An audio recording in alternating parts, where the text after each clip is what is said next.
Keith Johansen had never thought of himself as extraordinary. He was, in many ways, an average man living an average life. At 36, he had settled into a rhythm that, while not perfect, felt familiar, comfortable even. He had a steady job, a home that, though modest, was his own, and a life that had its fair share of struggles but was far from unbearable. But comfort was a fragile thing, an illusion that could shatter in an instant, and for Keith, that instant was coming. Born and raised in a quiet town, Keith had grown up with the belief that hard work and perseverance would lead to success. His parents, firm but loving, had instilled in him the values of responsibility and determination. His father had worked long hours in construction, his hands calloused from years of labor, while his mother had balanced multiple jobs to keep their household afloat. They weren't wealthy, but they made do, and Keith learned early on that life didn't hand out rewards without sacrifice. As a child, he had been ambitious, always eager to prove himself. He excelled in school, not because he was particularly gifted, but because he pushed himself harder than most. Teachers saw potential in him, and for a while, he believed them. He had dreams once, big ones. Maybe he'd be an architect, designing towering skyscrapers that touched the sky. Maybe he'd start his own business, build something from the ground up. The possibilities had seemed endless, but dreams had a way of slipping through the cracks of reality. By the time he reached his 20s, life had already thrown its share of disappointments his way. College had been a struggle, financially, academically, emotionally. He juggled part-time jobs, barely scraping by, and when the weight of it all became too much, he made the difficult decision to drop out. It wasn't what he wanted, but it was what was necessary. He told himself he'd go back, that it was only temporary. But temporary became permanent, and soon he found himself working a series of jobs that paid the bills but left little room for anything else. Still, Keith had managed. He found love, built relationships, made a life for himself. It wasn't perfect, but it was his. He married young, believing that love would be enough to hold everything together. For a while, it was, but time had a way of testing even the strongest of foundations. Cracks began to form, small at first, then impossible to ignore. Arguments replaced laughter, resentment took the place of affection, and before long, the marriage crumbled. The divorce had been bitter, leaving Keith feeling like he had failed not just as a husband, but as a person. By 36, he had grown used to disappointment. He had learned to carry regret like an old companion, one that never truly left his side. He wasn't unhappy, but he wasn't happy either. Life had become a series of routines: work, home, sleep, repeat. Somewhere along the way, he had stopped reaching for more. But life had one final lesson for Keith Johansen. The past never stays buried, and even the most ordinary men can find themselves at the center of something extraordinary. He didn't know it yet, but his world was about to be turned upside down. In a matter of days, everything he thought he knew about himself, about his life, would be called into question. And once the truth came to light, there would be no going back. The day everything changed for Keith Johansen started like any other. He woke up to the dull hum of his alarm, rubbed the sleep from his eyes, and dragged himself out of bed. The morning was uneventful. Coffee, a quick glance at the news, the familiar weight of routine pressing down on him. If someone had told him that by nightfall his life would be irrevocably shattered, he wouldn't have believed them. But life had a way of unraveling in the blink of an eye. The first sign that something was wrong came with a phone call. Keith almost didn't answer. He was in the middle of sorting through bills, trying to ignore the creeping anxiety that always came with them. But something about the way his phone vibrated against the table, the way his name sat on the screen, made him hesitate before picking up. The voice on the other end was sharp, urgent. Words spilled out too quickly, and it took Keith a moment to grasp their meaning. When he did, his body went cold. He gripped the phone tighter, as if doing so could somehow anchor him, keep the ground from shifting beneath his feet. But it was too late. Everything he knew, everything he had convinced himself was stable, was already slipping away. He barely remembered getting in his car. The drive was a blur, a mess of streetlights, honking horns, and the suffocating weight of panic settling in his chest. His hands were slick with sweat as he gripped the wheel, his mind racing through every possibility, every outcome. But nothing could have prepared him for what he saw when he arrived. The flashing red and blue lights painted the night in an eerie glow. A cluster of officers stood near the entrance, their voices low, their expressions unreadable. Keith's stomach twisted into knots as he stepped forward, but before he could take another step, a firm hand landed on his shoulder. "Mr. Johansson, we need to ask you some questions." His ears rang. His breath came in short, uneven bursts. The world tilted slightly as he processed what was happening. They were looking at him, really looking at him, like he was someone they needed to contain, to control. The realization sent a jolt of fear through him. "I don't understand," he stammered, his throat dry. One of the officers, a tall man with a weathered face, sighed. "I think you do." That was when Keith knew that no matter what he said, no matter how hard he tried to explain, the wheels had already been set in motion. And they wouldn't stop. Not for him, not for anyone. The next few hours passed in fragments, the cold metal of the handcuffs biting into his wrists, the distant murmur of voices as he was led into the station, the bright overhead lights in the interrogation room, casting sharp shadows across the table where he sat. They asked him questions, over and over, the same ones phrased differently, waiting for him to slip up. But Keith had nothing to say. Not because he didn't want to, but because he couldn't. His mind was still reeling, trying to make sense of what had happened. But deep down, beneath the panic, the fear, the overwhelming sense of loss, he already knew. This wasn't a misunderstanding. This wasn't something that would blow over. This was the moment his life fell apart. And there was no going back. The investigation into Keith Johansson's case had begun with whispers, small, scattered pieces of information that, on their own, seemed insignificant. But as the authorities began connecting the dots, those whispers became a storm, unraveling a truth that had remained hidden for far too long. Detectives combed through every detail of Keith's life, piecing together his movements, his relationships, and the moments leading up to the fateful event that had led to his arrest. Witnesses were questioned, surveillance footage was examined, and digital footprints were carefully traced. Every step of the investigation brought new revelations, some expected, others shocking. To Keith, it felt like his life was no longer his own, as if every decision he had ever made was now being dissected under a glaring, unforgiving light. At first, Keith had convinced himself that the investigation would lead nowhere, that he would somehow emerge unscathed. But the moment the first real piece of damning evidence surfaced, he knew he was in trouble. A witness came forward with information that put him at the center of the case, describing details that only someone with direct involvement would know. Then came the forensic reports. Cold, irrefutable facts that told a story he could no longer deny. The lead detective, a seasoned investigator named Detective Miller, had seen cases like Keith's before. He had watched countless suspects follow the same pattern: denial, anger, negotiation, and finally acceptance. But Keith was different.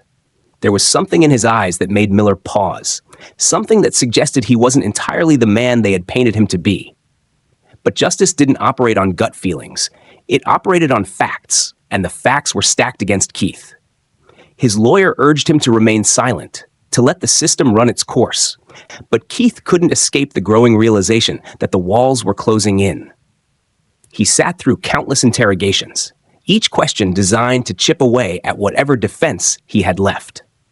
The prosecution was relentless, determined to prove that Keith was guilty beyond any reasonable doubt. They had built their case with precision, and every new piece of evidence only solidified their argument.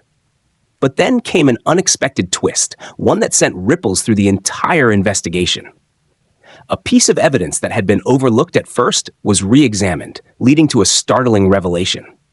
There was another person involved, someone who had remained in the shadows, letting Keith take the full weight of the blame. Suddenly, the narrative shifted. Was Keith truly the mastermind, or had he been manipulated into making decisions that led him here? For the first time, there was doubt. Not enough to exonerate him completely, but enough to complicate the case. The investigators now had to consider the possibility that Keith's role wasn't as straightforward as they had believed. But the problem with the truth was that it was never black and white. It was messy, tangled in emotions, regrets, and half-truths. As Keith sat in his cell awaiting the next phase of the trial, he wondered if the full truth would ever come to light, or if, like so many others before him, he would be left to carry the weight of secrets that would never fully be revealed. Keith sat alone in the dimly lit holding cell, his thoughts racing as he tried to make sense of everything that had led him here. The weight of the truth pressed down on him, heavier than the cold steel of the handcuffs that had once bound his wrists. There was no escaping it now. The evidence had been laid out, the witnesses had spoken, and the lies he had told himself for so long had unraveled before his eyes. He had spent weeks, even months, trying to justify his actions, convincing himself that things weren't as bad as they seemed. But deep down, he had always known the truth. The trial had been brutal. Every detail of his life had been exposed, dissected, and used against him. Some had spoken in his defense, insisting that he was a good man who had simply made a terrible mistake. Others painted him as a manipulative figure, someone who had known exactly what he was doing. Sitting there, Keith wasn't sure which version of himself was real anymore. Maybe both were. Maybe he had been a good man once, before life took a dark turn, before the choices he made set him on a path he could no longer escape. His lawyer had urged him to show remorse, to acknowledge the truth in a way that might sway the court's perception of him. But remorse wasn't something that could be forced. It wasn't about saying the right words or shedding tears at the perfect moment. It was about confronting what he had done and accepting the consequences. And that was the hardest part, accepting that no matter how much he regretted it, no matter how much he wished he could go back and do things differently, he couldn't change the past. As the trial neared its end, the prosecution delivered its final blow. A witness he hadn't expected to see took the stand, someone who had once meant everything to him. Their words weren't filled with hatred or anger, but with sadness. It wasn't about revenge for them. It was about closure. That was when it hit him, harder than anything else had. This wasn't just about him. It never had been. His actions had sent ripples through the lives of others, changing them forever. And while he had been drowning in his own guilt and fear, they had been left to pick up the pieces. That night, Keith lay awake, staring at the ceiling. He thought about all the times he had convinced himself he was the victim, that the world had been unfair to him. But the truth was simpler and far more painful. He had made choices, and those choices had led him here. There was no undoing them, no rewriting the past. There was only one thing left to do: accept it. For the first time, Keith felt something shift inside him. It wasn't relief or peace. He wasn't sure he deserved those things yet. But it was clarity. He would face whatever came next, not with excuses or justifications, but with the truth. Because no matter how much it hurt, it was the only thing he had left. Keith sat in the dimly lit courtroom, his hands clasped tightly together, his gaze fixed on the judge who would soon decide his fate. The air was thick with anticipation, a mix of whispered murmurs and the occasional shuffle of feet echoing through the chamber. His lawyer sat beside him, a composed yet tense expression on his face. Across the room, the prosecution was prepared, their case meticulously laid out, every detail scrutinized under the unrelenting eye of the law. He had spent months trapped in the web of legal proceedings, the weight of his past choices bearing down on him like an immovable stone. The trial had dissected every aspect of his life, bringing to light the moments he wished he could erase. Witness testimonies painted conflicting pictures. Some saw him as a man who had lost his way, while others saw a calculated individual who had made decisions that could not be undone. Keith himself struggled to recognize the person they spoke of. Was he truly the villain they made him out to be, or was he simply a man who had taken a wrong turn and found himself unable to retrace his steps? His mind drifted back to the past, to the days before his life unraveled. He remembered the warmth of a home that once held laughter, the steady rhythm of routine that had kept him grounded. He had been a husband, a friend, a man with ambitions. Now, he was a defendant, a case number, a name etched in court records. The transformation was almost surreal, yet here he was, waiting for a verdict that would shape the rest of his life. The judge's voice cut through the silence, firm and unwavering. "Keith Johansson, please rise." He pushed himself up, his legs unsteady beneath him. He could hear his heartbeat pounding in his ears, each second stretching into eternity. The verdict was read, and the words landed heavily.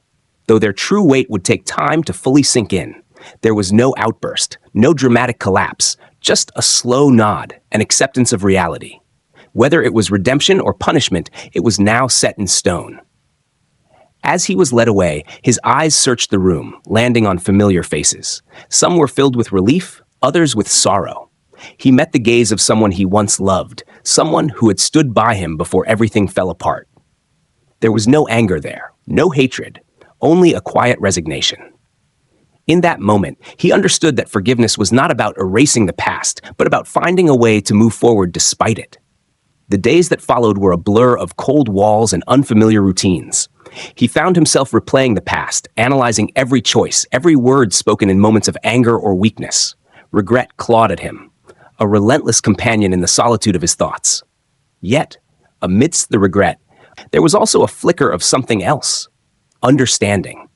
He had spent so much time wishing he could undo the past that he had never considered what could be built from the ruins. One evening, as he sat in his cell, staring at the ceiling, he made a decision.